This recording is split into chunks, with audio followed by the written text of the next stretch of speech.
Now, your local Weather Authority forecast. It's a beautiful start across the basin, but the hottest air of the season is underway. This is a live look at Odessa early on your Monday morning. That sun beginning to rise above the horizon. We see the top half of the sun just above the horizon and rising with glows of pink and purple, yellows and oranges in the upper levels of the atmosphere. Very thin clouds, a little bit of haze off to our east-northeast, indicating moisture, low-level moisture just east of our viewing area or just on the outskirts of our viewing area, not really amounted to too much in terms of coverage, nor in terms of producing much the way of any thick clouds. Thicker clouds, high-level clouds, though, rolling on through the western basin. These clouds signaling in a weather pattern change in the form of a hotter, drier, and more breezy one. And speaking of the heat, dangerous heat levels in Brewster County, where there's an excessive heat warning in effect till 9 p.m. Central Time, including Marathon, down to the Big Bend region, where temperatures may exceed 110 and or 115 in parts of Brewster County.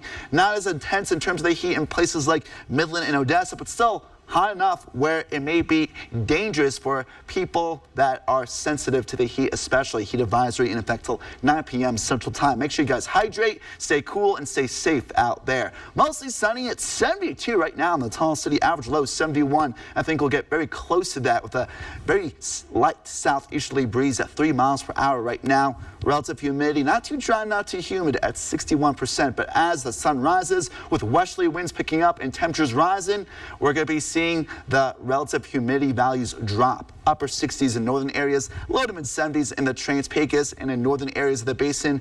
Still in the low 80s and upper 70s in Fort Stockton, down to the southern edge of the Rio Grande, where temperatures may exceed, again, as I mentioned, 110 or more in places like Dryden, especially 107 by 5 p.m. or maybe even hotter in the Tall City. I think we'll reach 108 this afternoon. A very mild start in the mid to upper 70s right now, and that's something that we could be seeing also for your morning commute at 8 a.m. We may be at 100 by noon, heating up with sunshine in a big way, right around 107 by 4 p.m. Very sunny and very hot. If we reach at least 107, if we get to 108, which is even hotter than 4 p.m., we'll tie a daily record high temperature set back in 2011. Still hot and dry with slightly more clouds, though. By 7, 8 o'clock later this evening, perhaps by dinner time, we're going to be seeing slightly more humid conditions with slightly higher rain chances in the Big Bend region.